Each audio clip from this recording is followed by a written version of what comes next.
menjadikan komunisme itu eksis di negeri ini, yang kemudian membentengi pola-pola itu, kan itu yang harus tentunya menjadi pelajaran kita lupakan. Makanya ikhwan fillah arsyani warahmatullah mempelajari dan banyak membaca tentang pola. Misalnya nanti ada satu jurnal yang disebut dengan Jurnal Pendar Pena, ya, terbit di September 2008, ya. Kiri dan Indonesia, nggak kelihatan ini.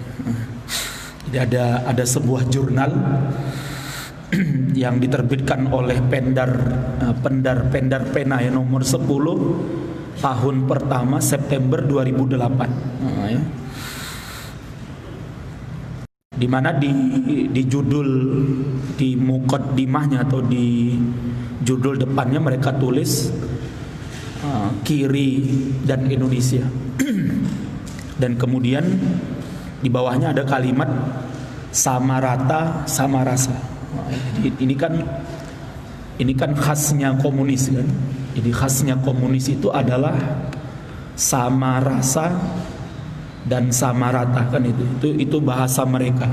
Oleh komunis atau oleh sosialis itu adalah sama rasa dan sama rata. Lah makanya ikhwan fillah, orang-orang kiri sebelum masuk kepada komunisme, jadi harus kita pahami dulu latar belakang. Komunisme ini kan salah satu dari buah sekulerisme, itu yang harus kita pahami bersama. Artinya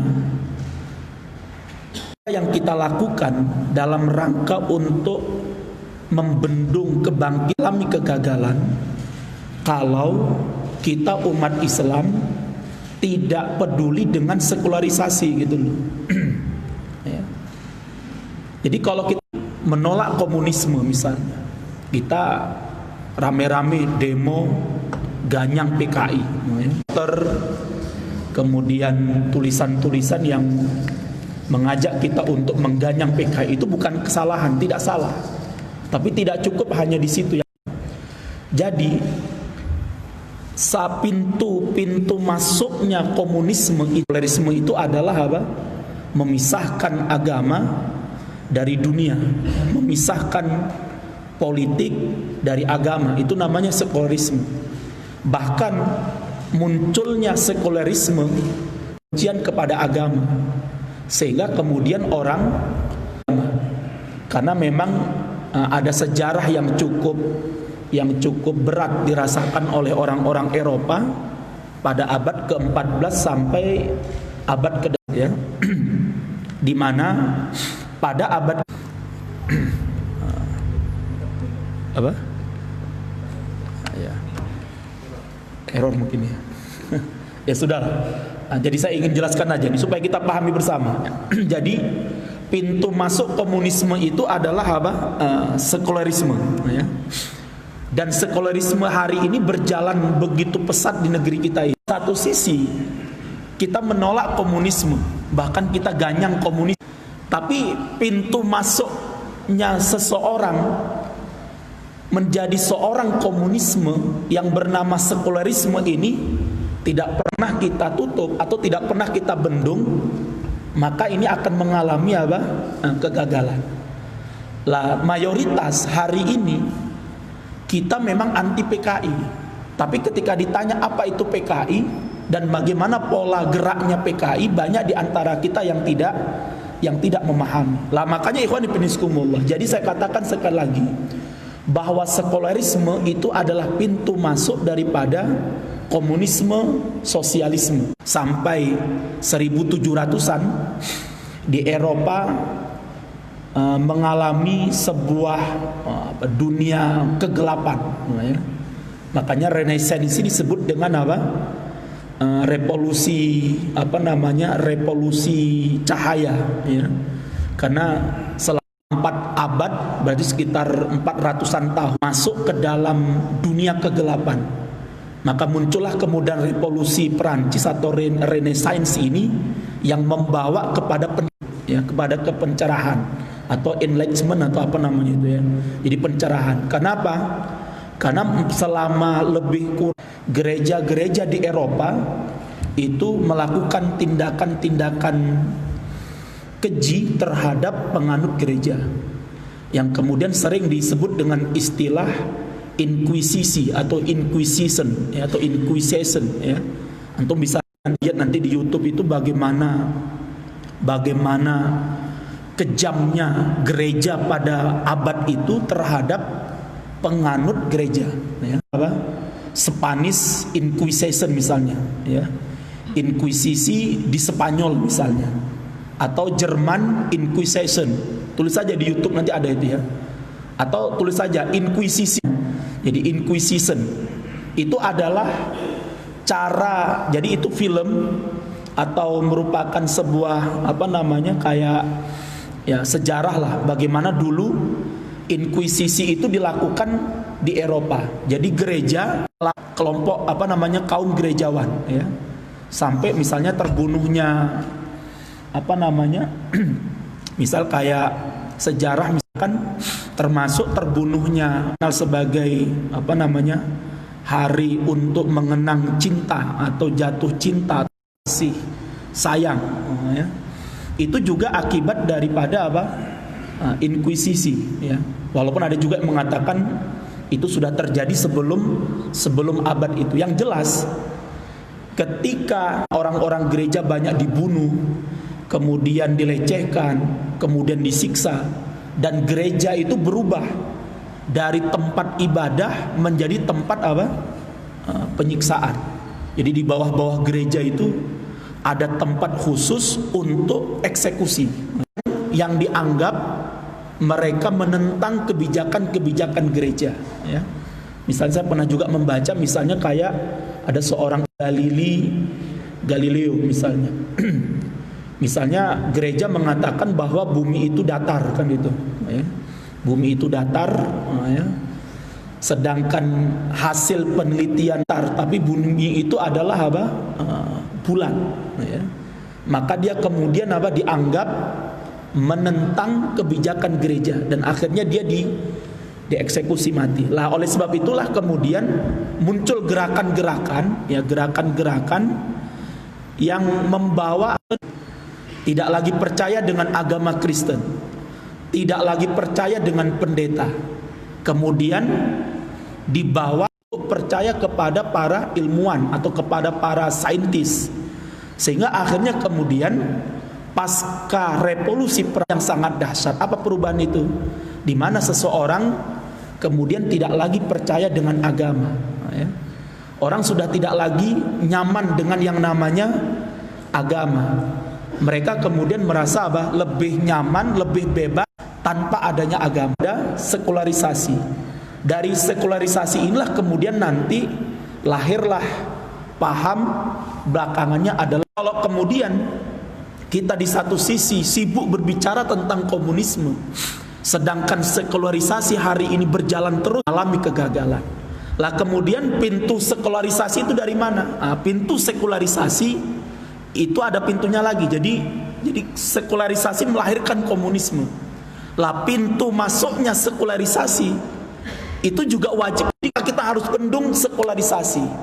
Lah sekarang untuk membendung sekularisasi maka kita juga harus membendung pintu masuknya sekularisasi. Apa pintu masuknya? Pintu masuknya adalah liberalisme, pluralisme. Ini merupakan apa? Pintu masuk menuju sekularisasi. Lah untuk masuk menuju pluralisme dan liberalisasi, apa pintu masuknya? Pintu masuknya adalah kaitannya ini berkaitan ya.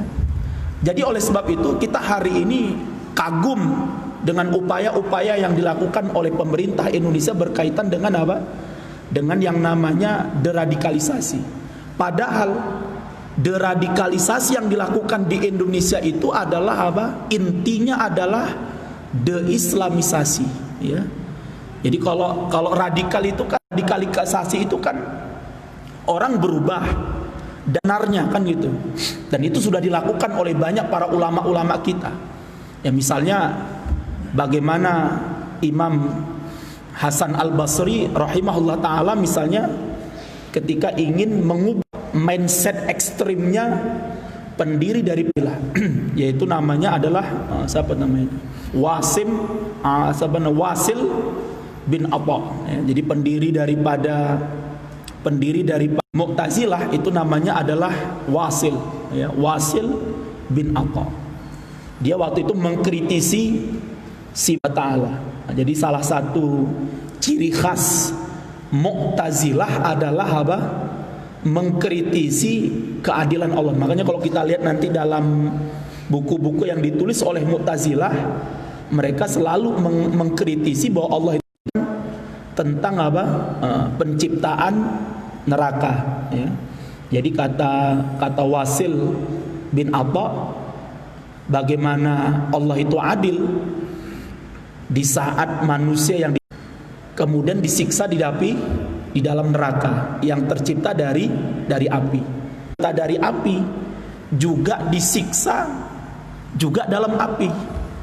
Yang menurut Wasil, menurut otaknya Wasil ini ya, menurut logiknya Wasil, Allah nggak adil.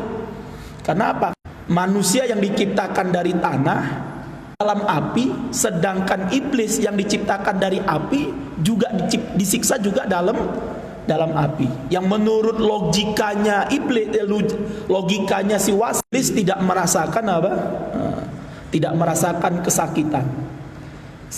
Melempar Wasil bin Atha dengan tanah yang keras. Jadi dilempar dan Wasil waktu itu kesakitan dan kemudian ditanya oleh Imam Hasan Al-Basri, kenapa Anda diciptakan dari tanah? Seharusnya manusia itu kalau diciptakan dari tanah kemudian enak kan itu kan ya, lembut ya, tidak merasakan apa? Sakit itu kan ya. Lah ini kan cara Imam Hasan Al-Basri rahimahullah taala dalam melakukan apa? Deradikalisasi kan itu. Ini diarahkan kepada pemahaman yang benar ya. Diarahkan kepada pemahaman yang lurus sebagaimana yang dipahami oleh satunya lagi yang dikritisi oleh Wasil bin Atha adalah apa? Kenapa Allah ya? Padahal maksiat itu kan diciptakan oleh Allah. Orang bermaksiat kepada Allah itu kan ditakdirkan oleh Allah, atas kehendak Allah, atas takdir Allah. Tapi kenapa setelah dia bermaksiat kemudian disiksa oleh Allah? Nah, gitu loh. Sehingga menurut iblis, menurut Allah nggak adil. Ya. Di satu sisi Allah sudah mentakdirkan apa? Untuk berbuat kemaksiatan, berbuat kesalahan. Tapi kenapa kata Wasil, orang yang bermaksiat dan itu atas kehendak Allah, tapi kemudian Allah adab dia? Berarti kan Allah nggak adil kata Wasil. Ya. Yang oleh Imam Hasan Al-Basri dan juga oleh para ulama-ulama lain bahwa Allah itu memiliki kehendak, dan kehendak Allah itu ada dua macam. Ada kehendak namanya kehendak kauniyah dan ada namanya kehendak syar'iyah. Jadi ada iradah kauniyah dan ada iradah syariah. Benar, secara kauniyah Allah yang mentakdirkan kita untuk melakukan perbuatan apa? Maksiat secara kauniyah. Karena kalau Allah tidak mentakdirkan juga nggak akan terjadi. Tetapi secara syar'i Allah Subhanahu wa taala tidak menghendakinya. Buktinya apa?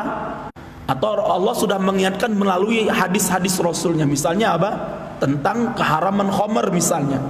Misalnya Al-Maidah ayat yang ke-90 misalnya Allah mengatakan innamal khamru wal maisiru wal ansabu wal azlamu rijsum min amalish. Itu secara syar'i Allah sudah jelaskan yang namanya khamr, yang namanya judi, yang namanya memberikan sesajian kepada berhala-berhala dan kemudian mengundi nasib, itu adalah merupakan perbuatan syaitan.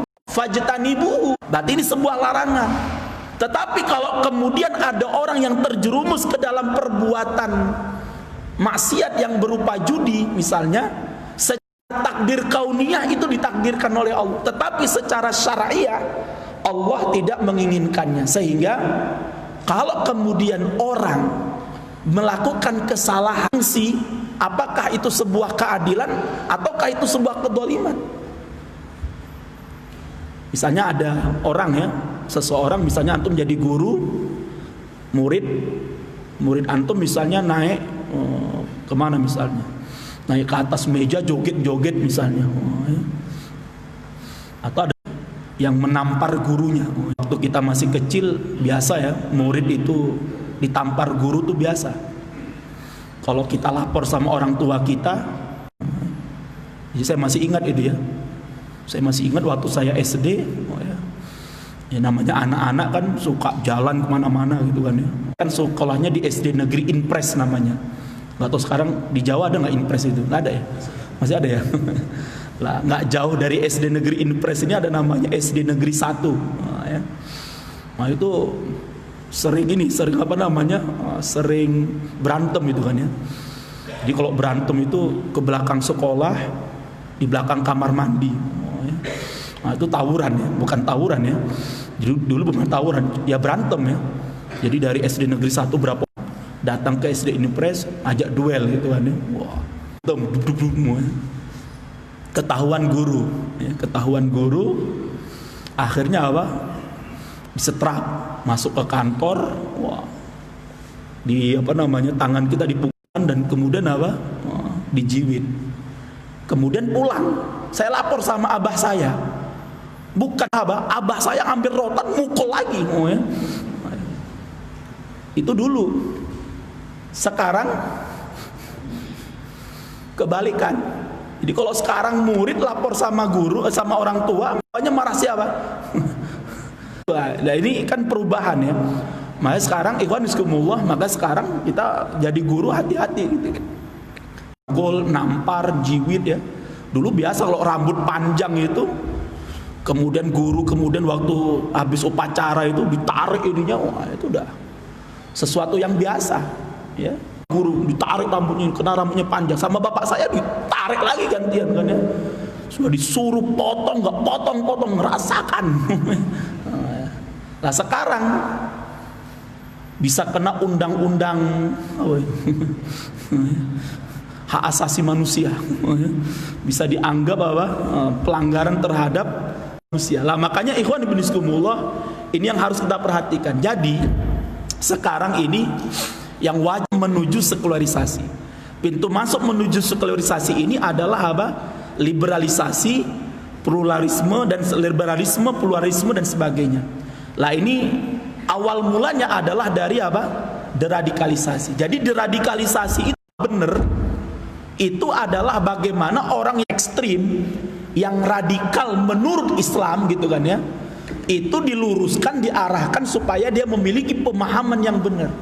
Tetapi yang terjadi di Indonesia, deradikalisasi itu bukan sebagaimana yang dipahami oleh para ulama, tapi deradikalisasi yang ada di Indonesia Islamisasi ya.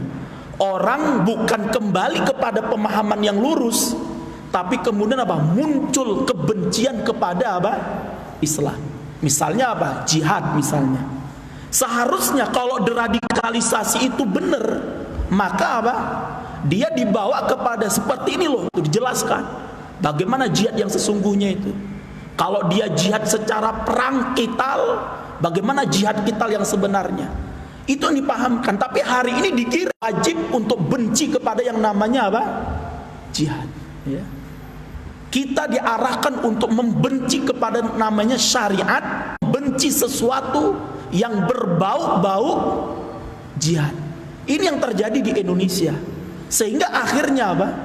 Orang bukan kemudian paham kepada Islam yang benar, tapi digiring untuk benci kepada apa? Islam. Dan ini persis sebagaimana yang dilakukan oleh Eropa pada waktu dulu untuk benci kepada Kristen itu dengan apa? Itu menuju sekularisasi, di mana anak-anak kita, generasi-generasi kita, remaja-remaja Islam kita hari ini digiring untuk membenci sesuatu yang berbau-bau Islam, apalagi kalau sudah kaitannya berbau apa? Syariat. ketika kita berbicara tentang Pancasila, nah ini supaya kita pahami benar ya. Jadi dulu bagaimana para ulama itu memahami ya, bahwa yang namanya bentuk negara itu adalah sebuah perkara ijtihadi ya.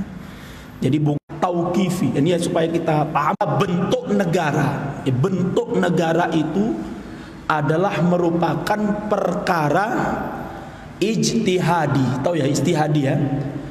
Bukan bentuknya tahu. Secara nas bentuk negara yang wajib dimiliki oleh umat Islam itu nasnya ya. Tetapi justru yang dipahami oleh mayoritas para ulama-ulama kita bahwa yang namanya bentuk negara dalam Islam itu adalah perkara ijtihadi. Sehingga dalam sejarahnya Islam itu apa bentuk negara ya. Misalnya dulu sejak zaman nubuwah kan itu kan ya.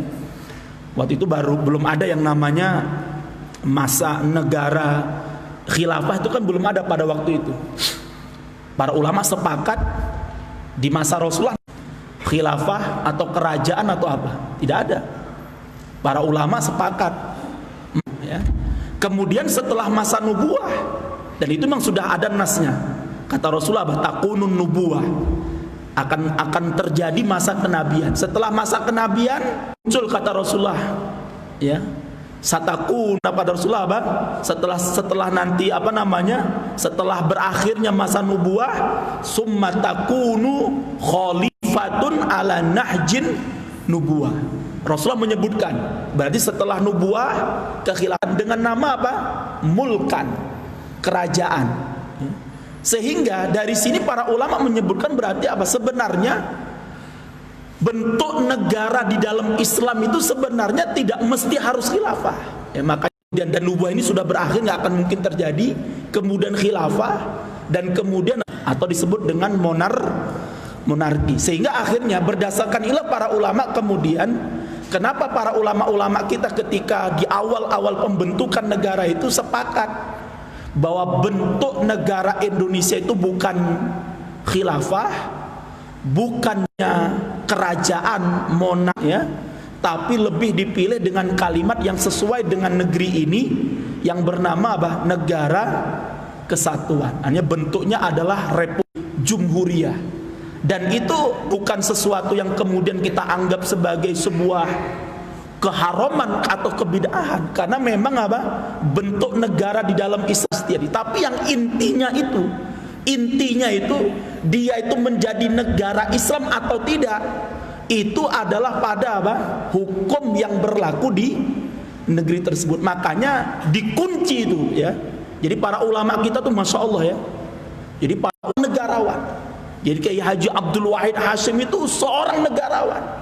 Kiai Haji Agus Salim itu seorang negarawan. Kiai Haji Kahar Mudakir itu, kemudian Ki Bagus Hadi Kusumo itu seorang negarawan. Kemudian apalagi Muhammad Nasir itu seorang negarawan. Maka mereka kunci negara Kesatuan Republik Indonesia ini, walaupun namanya bukan khilafah, meskipun namanya bukan apa namanya kerajaan mulkan, tapi dia Kesatuan Jumhuriyah Republik, maka dia akan menjadi kunci dengan apa? Dan kewajiban apa? Menjalankan apa? Syariat Islam bagi pemeluk-pemeluknya. Ini penting ikhwan semua.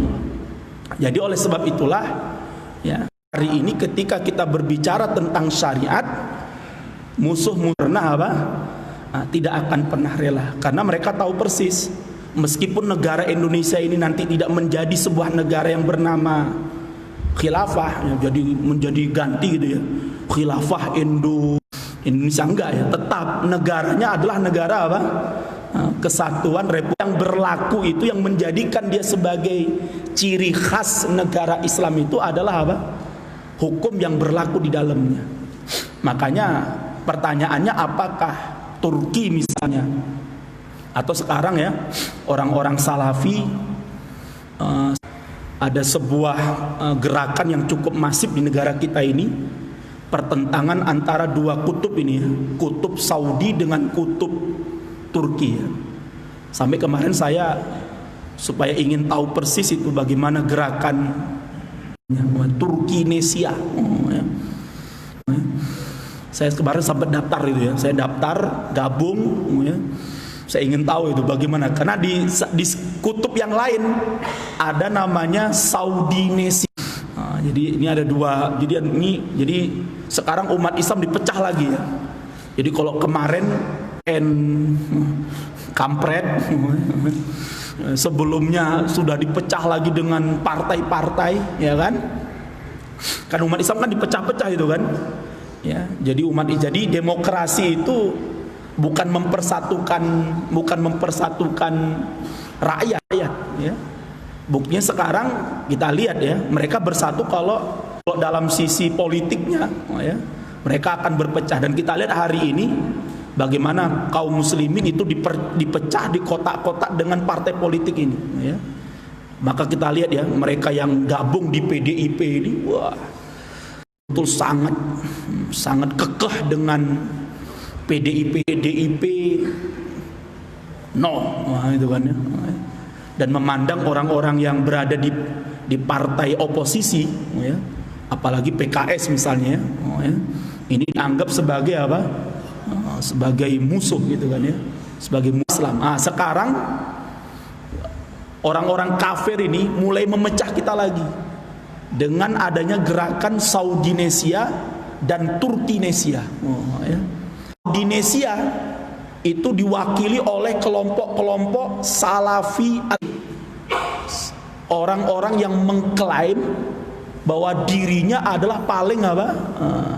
Paling salafi, paling salafi. Karena saya tahu persis Pak ya, saya itu pernah kerja di Penat Tibian ya. Itu selama lebih kurang 4 tahun atau 3 tahun ya. Maka saya kayak ini, jadi kalau ada buku ya, jadi ada misalnya dulu beberapa buku penerbitannya Pustaka Atibian, saya ceritakan ini ya. Dulu pernah dengar ya, kalau bapak-bapak yang tua-tua mungkin dengar ya, Pustaka Atibian itu ya, orang teman-teman Salafi lah ya. Itu memang penerjemah di penerbit namanya Pustaka Atibian ini, itu mayoritas dari teman-teman Salafi ya. Dua namanya Abu Umar Bashir ya, ada ada Ustaz Ghazali, siapa-siapa lain. Tetapi editornya itu kan ya, jadi editornya itu, jadi setelah sampai penerjemahan sampai di di kantor ya, saya waktu itu sebagai kepala editor itu menyerahkan editor itu kepada Ustadz Abdullah Manaf. Jadi Ustadz Abdullah Manaf itu yang menjadi korektornya ya.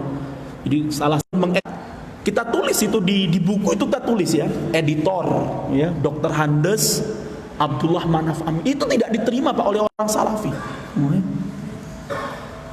Sampai mereka kontak kita itu, tolonglah editornya tuh dihapus aja. Karena mereka menganggap fikrah dengan apa?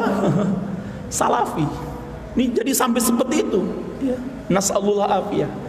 Makanya mereka hari ini mengklaim paling salafi, dan mereka mengklaim Saudi itu adalah negara Iskah. Saudi itu negara Islam. Jadi kita harus bedakan Mekah dan Madinah, Ardul Haramain, dengan negara yang bernama Saudi. Sebagaimana kita wajib memisahkan negeri Syam dengan yang namanya Libanon, Suriah, kemudian apalagi Zionis ya, dengan Jordania. Kita harus bedakan itu ya. Makanya ketika kita berada di Suriah, kita bertemu dari Saudi itu kan. Ketika kita tanya min aina antum ya, nahnu min biladil haramain ya. Saudi togut kabir. Mereka bilang apa? Saudi itu togut kabir ya. Kami nggak mau mereka bilang kami nggak mau dibilang dari Saudi, tapi kami dari negeri apa? Ardul Haramain. Bahkan mau katakan Saudi itu tohut kabir, dia bilang. Ini supaya kita tahu ya. Di tahun 2013 itu dia bilang, kalaulah orang-orang ke negeri-negeri jihad ya, hatta hanya sebatas sebagai relawan pulang ke negeri mereka. Mereka pulang ke negeri mereka Jangankan turun ya, masih dalam pesawat aja sudah diborgol itu, sudah ditangkap ya. Makanya kami tidak pernah kembali ke negeri kami sampai nanti kami berhasil membebaskan apa? Mekah dan Madinah ya. Negeri kalian tuh negeri sekuler kata mereka ya, negeri sekuler. Tapi apa, kalian datang ke Suriah memberikan bantuan, kalian masih bisa pulang ke negeri kalian. Kan nggak langsung nggak langsung ditangkap kan? Sebab ini dari mana? Dari Suriah ya? Cakal enggak gitu kan ya? Lah oleh sebab itu ikhwanukumullah, makanya sekarang lah ditambah lagi sekarang pembela dan pendukung Turki sekarang membangkitkan romantisme sejarah bahwa Ottoman Empire ya, kekhilafahan Turki Utsmani yang paling dahsyat dulu memperjuangkan dan melindungi Islam. Lah, padahal kan seharusnya kan sejarah ini nggak perlu dibangkitkan lagi ya. Sekarang mereka Turki Utsmani membangkitkan kembali sensitif terhadap Asy'ariyah, sedangkan Saudi mengembalikan sensitif. Sekarang tak perlu kita angkat lagi. Ya buktinya Habib Rizik hafidhahullah taala, meskipun beliau Asy'ariyah, meskipun beliau secara akidah Asy'ariyah, secara fikih madhab Syafi'iyah, beliau sekarang bisa tinggal di negeri yang bernama apa? Saudi, yang bermadhab apa? Dan berakidah apa? Syekh Muhammad bin Abdul Wahab.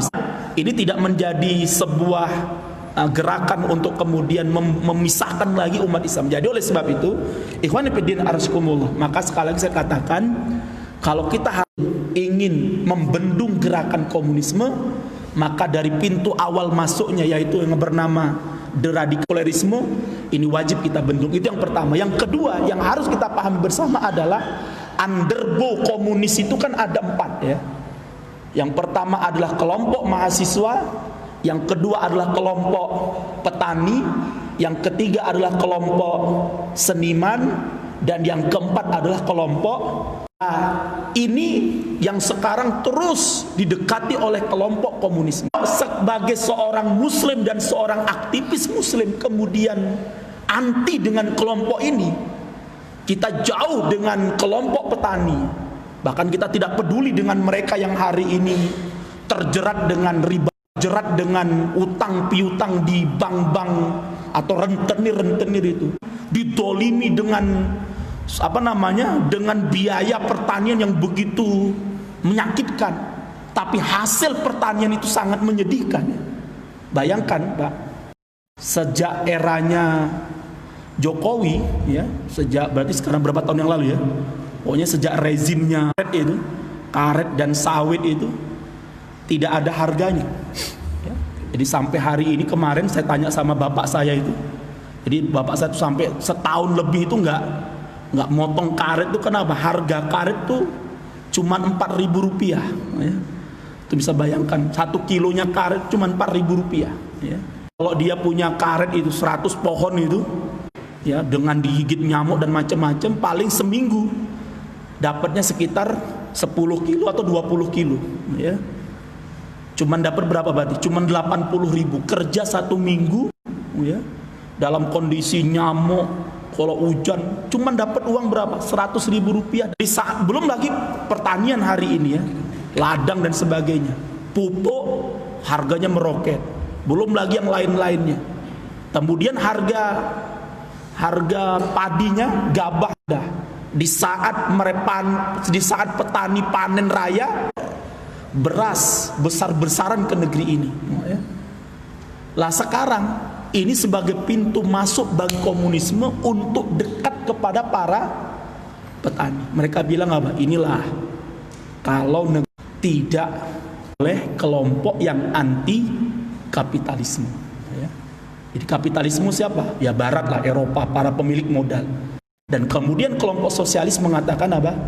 Kami adalah orang yang peduli dengan kalian. Belum lagi buruh dan sebagainya. Oleh sebab itu tentunya sekarang saya mengajak kepada para ikhwah sekalian ya, untuk membentengi gerakan komunisme ini. Antum bukan melakukan pendekatan terhadap 4 kelompok ini yang hari ini menjadi petani di kalangan antum ya. Antum menjadi petani, dekati kelompok-kelompok tani itu ya. ajak mereka goes-goes, tapi nggak sekedar goes-goes gitu kan ya, ya. Jadi ajak mereka ngaji, kalau tani, ya kan, buruh ya, alhamdulillah ya. Sekarang kita sudah berusaha lah bagaimana bisa masuk ke pabrik-pabrik ya, bagaimana bisa melakukan pendekatan-pendekatan kepada kaum buruh ini yang kerja jadi buruh, baik itu buruh pabrik, buruh bangunan, itu lakukan pendekatan-pendekatan. Yang seniman, ini yang seniman ini kan ya. Oh ya, kita mungkin anti joget dan sebagainya. Kita masya Allah ya, bagaimana Buya Hamka itu seorang seniman senior ya. Musuhnya siapa? Pramudia Anantatur. Wah, ini debat ini ya. Bagaimana Pramudia Anantatur menuduh kalau Buya Hamka ini seorang plagiasi dalam bukunya yang bernama Kapal itu.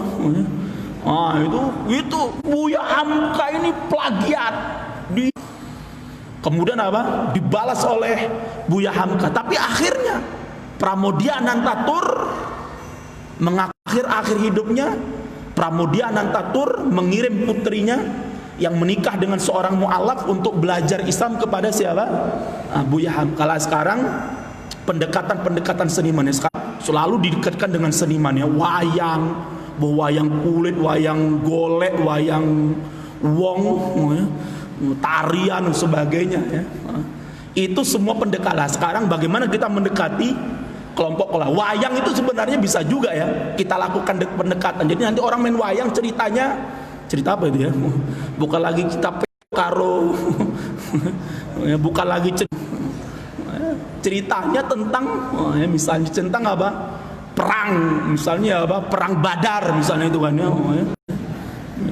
Wayang ceritanya perang Badar ya, atau perang Khandaq, piye juga itu. Lah makanya harus ada di antara antum yang jadi dalang dulu. Lah sekarang kita nggak peduli dengan dunia dalang. Apalagi ada ustadz kita yang sangat anti dengan wayang ya. Jangan kalian lihat wayangnya, lihat gambar wayang wes ngamuk-ngamuk gitu kan ya. Kemudian kita wes salah. Padahal hari dekat ini kepada mahasiswa. Sekarang saya lihat sudah banyak gerakan-gerakan mahasiswa ini, apalagi sekarang sudah ada gerakan untuk merekrut mahasiswa kita ini untuk dilakukan deradikalisasi. Di Solo itu banyak sudah ada, kemarin ada acara di Sukoharjo, mereka mengundang yang namanya Sufyan Sauri, Dr. Amir Mahmud ya, dengan Dr. Amir Mahmud ya. Ini kita tahulah sejarah mereka ya, siapa Sufyan Sauri ya, kemudian siapa dokter untuk melakukan program deradikalisasi, maka wajib untuk kita waspada. Baik, demikian insyaallah kita lakukan, kita lanjutkan pada pertemuan-pertemuan berikutnya. Hadanallah wa iyyakum ajmain. Aqulu qouli hadza wa astaghfirullah li wa lakum wa lisairil muslimin. Dan ingat, besok adalah tanggal 9 Dzulhijjah, di mana kita insyaallah akan melaksanakan kembali saum Arafah yang kata Rasulullah menghapuskan menghapuskan dosa setahun akan datang dan yang telah lalu. Wallahu a'lam bishawab. Demikian kita akhiri dengan assalamualaikum.